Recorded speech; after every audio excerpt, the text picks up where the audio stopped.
صحابہ کرام رضی اللہ عنہم اجمعین سے محبت ایمان ہے۔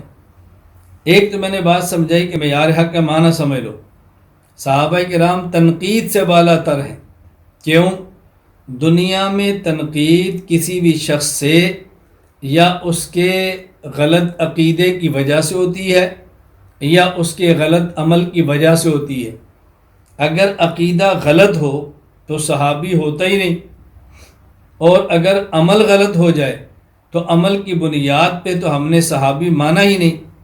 صحابیت کی بنیاد دو چیزیں ہیں، نمبر ایک ایمان، نمبر دو رسول اللہ صلی اللہ علیہ وسلم کی صحبت۔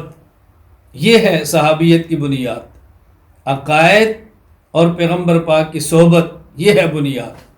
اس لیے صحابی پر تنقید نہیں کر سکتے، صحابی پر تنقید نہیں ہوتی۔ یہ آسمان ہدایت کے ستارے ہیں۔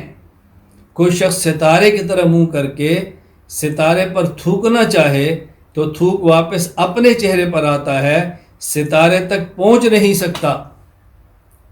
جو آسمان ہدایت کے ستاروں پر تھوکنا چاہے گا اپنے منہ کو گندا کرے گا، اس ستارے تک تو تھوک جانی ہی نہیں ہے، نقصان تو بہت دور کی بات ہے۔ اس لیے یہ ذہن نشین فرما لیں، ہم نے صحابہ سے محبت کرنی ہے، پیار کرنا ہے، اور ان کی محبت اور پیار کو دنیا میں عام کرنا ہے۔